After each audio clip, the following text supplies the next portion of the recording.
शुक्रिया कि कल शाम में आपने फ़ोन करके मेरी खैरियत और मुझसे दरियाफ़्त किया कि क्या हुआ, और आपने मुझे बताया कि आपने फ़ौरन पुलिस के आला अहदेदारों से बातचीत भी की। मैं आपका बेहद शुक्रिया अदा करता हूं कि आपने अपनी संवैधानिक ज़िम्मेदारी को एक रुकने पार्लिमान की जान पर जब कातिलाना हमला किया गया टोल गेट पर, आपने उस बात की। मैं आपका शुक्रिया अदा करता हूं। स्पीकर साहब, मैं मुख्तसर से यहाँ पर ये बात कहना चाहूँगा कि मुख्तलिफ़ सियासी पार्टियाँ मुख्तलिफ़ प्रदेश में इक़्तिदार पर हैं। ये बात आप तमाम को मैं गोशेगुजार कर रहा हूँ कि आखिर ये कौन लोग हैं जो गोली पर भरोसा करते हैं, बैलेट पर नहीं करते। आखिर ये कौन लोग हैं जो इतना रेडिकलाइज हो चुके हैं कि इनको इस संविधान पर एतमाद नहीं रहा, उनको अंबेडकर के बनाए हुए संविधान के ख़िलाफ़ हैं, जो इतनी नफ़रत पैदा करते हैं।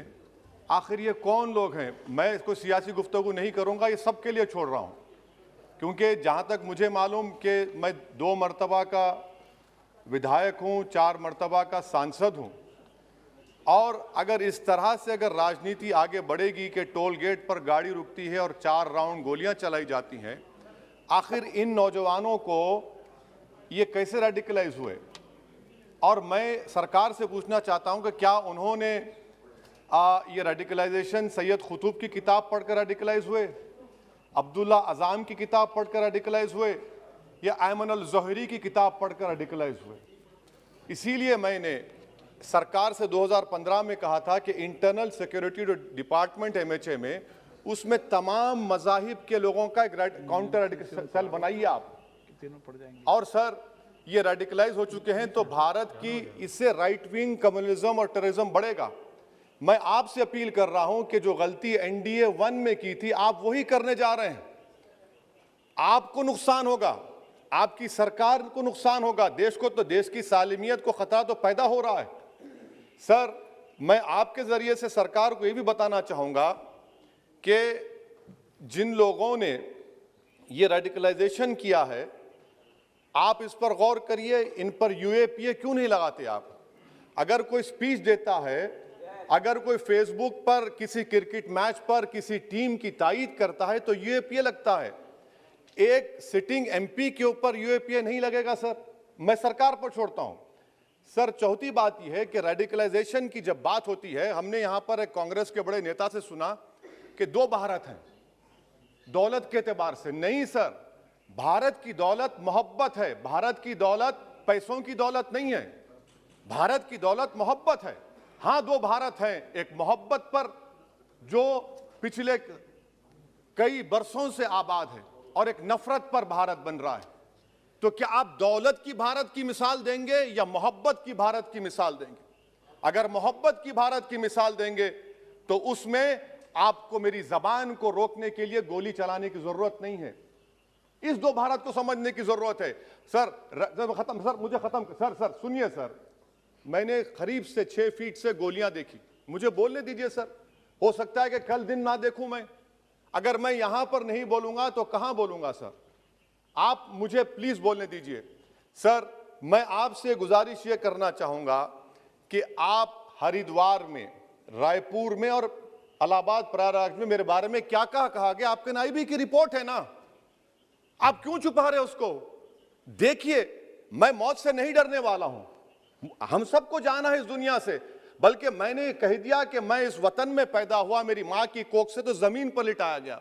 जब मेरी आंख बंद हो जाएगी तो इंशाल्लाह औरंगाबाद की जमीन मुझे दफनाया जाएगा। मगर मैं आपसे अपील करना चाह रहा हूं सरकार से सर, कि जो कुछ बातें की गई हैं उसको देखिए। मैं Z कैटेगरी सिक्योरिटी नहीं चाहिए मुझे, मैं हरगिज नहीं चाहिए मुझे। मैं 94 से पॉलिटिक्स में हूं, मैं आजाद जिंदगी गुजारना चाहता हूं। मैं घुटन के साथ जिंदा नहीं रह सकता इस दुनिया में।